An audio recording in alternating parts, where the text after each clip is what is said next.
लाभ लिया जाए, गायत्री मंत्र हमें कैसे फलित हो, उसके लिए क्या उपयोगी है, किस आधार पर हम जाप करें ताकि हमें गायत्री मंत्र फलित हो। तो आज हम आपको कुछ सूत्र बताने के लिए जा रहे हैं। उन सूत्रों के आधार पर यदि आप गायत्री की साधना करेंगे तो निश्चित रूप से आपको गायत्री मंत्र फलित होगा। उसके चमत्कार आपको दिखाई देंगे, क्योंकि वेदों में गायत्री मंत्र को सर्वोपरि मंत्र माना गया है। ब्रह्मांड में इससे बड़ा, इससे शक्तिशाली मंत्र कोई भी नहीं है। तो इस मंत्र को हम किस तरीके से इसका लाभ ले सकें, आज हम उसी के बारे में चर्चा करेंगे। राधे राधे, जय श्री कृष्णा, नमस्कार। मैं आचार्य पंडित गिरीश बारोलिया। गायत्री महामंत्र। ओम भूर्भुवः स्वः तत्सवितुर्वरेण्यं भर्गो देवस्य धीमहि धियो यो नः प्रचोदयात्। अखण्डमण्डलाकारं व्याप्तं येन चराचरं तत्पदं दर्शितं येन तस्मै श्री गुरुवे नमः, तस्मै श्री गुरुवे नमः। मित्रों, बहुत सारे लोग गायत्री मंत्र का जाप करते हैं और कई प्रकार की उनकी मनोकामना भी रहती है।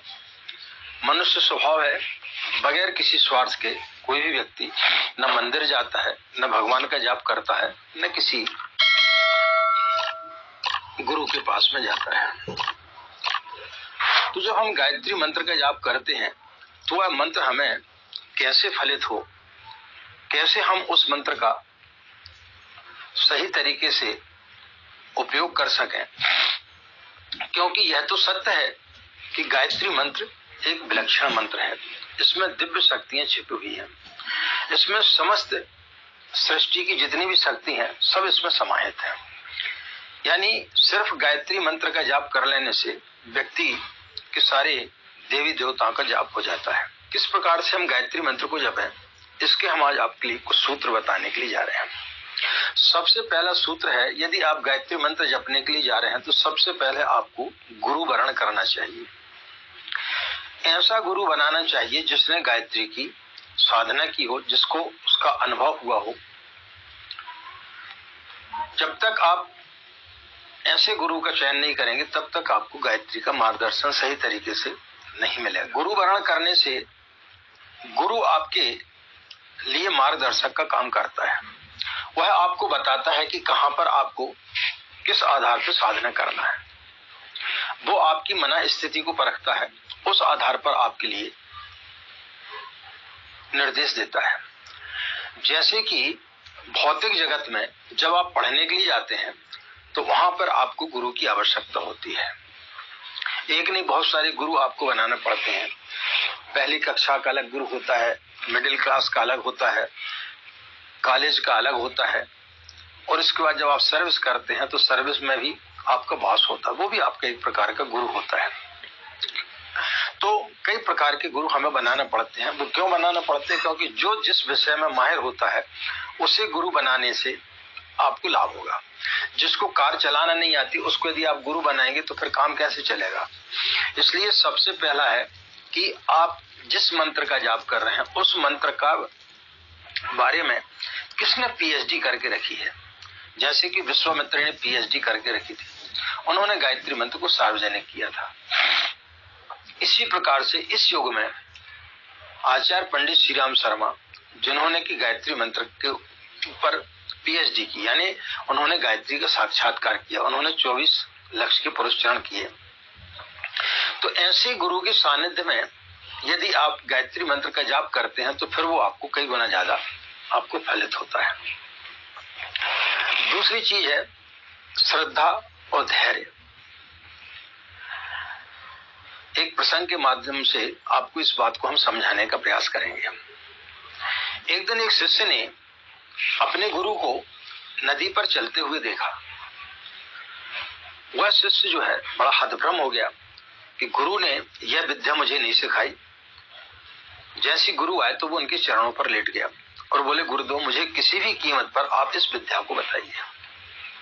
आप किस विधान से, किस विद्या से, किस आधार पर आप पानी पर चलते हैं, वह सूत्र मुझे बताइए। तो उनके गुरु ने बोला कि कोई बड़ा सूत्र नहीं है, बस आप राम राम बोले, आप पानी पे चलने लगेंगे।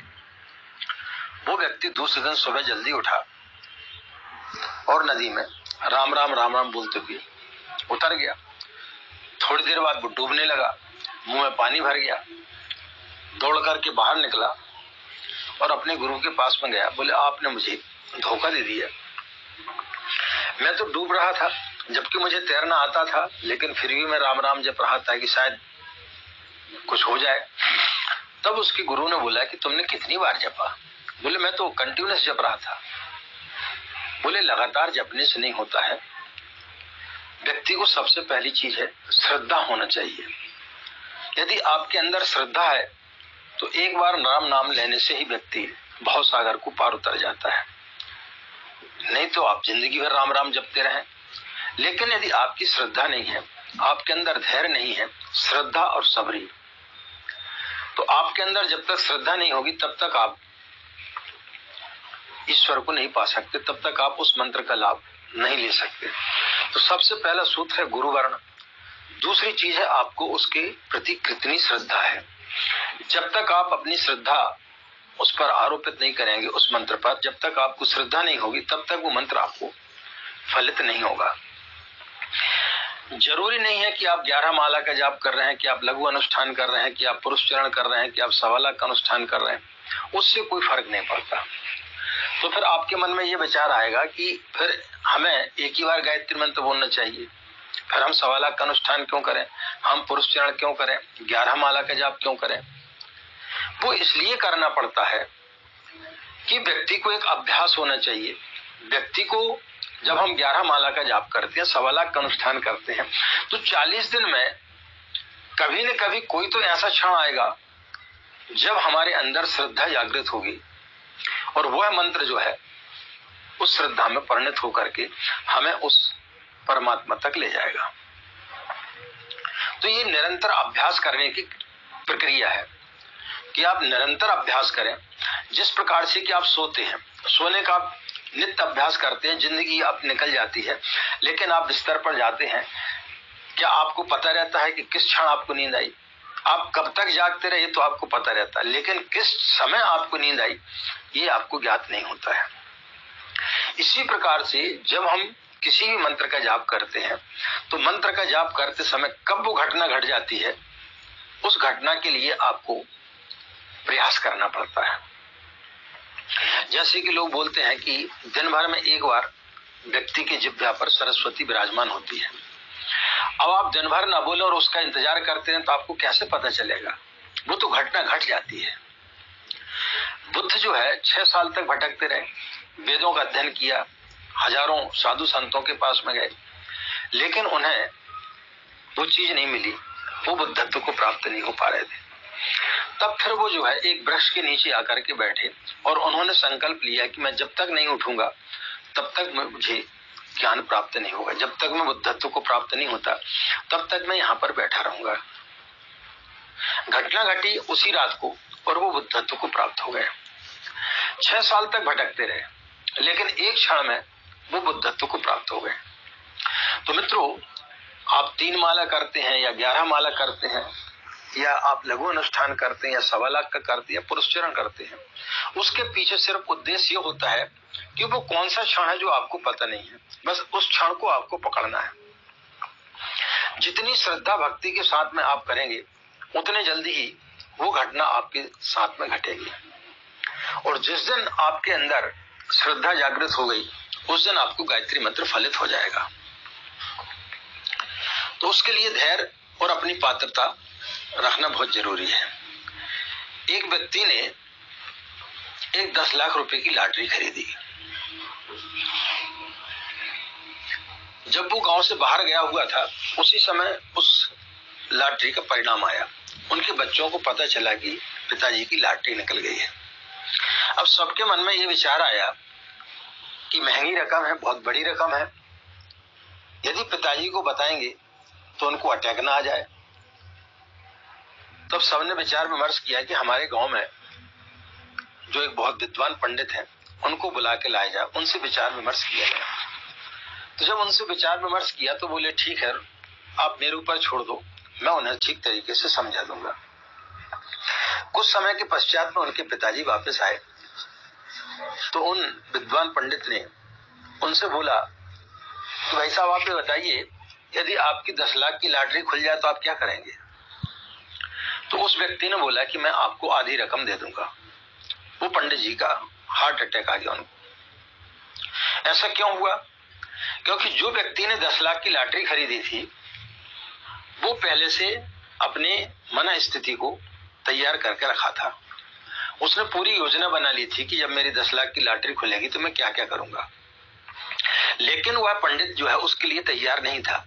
उसको इस चीज की कभी आभास ही नहीं था कि कोई व्यक्ति मुझे 5 लाख रुपए दे सकता है।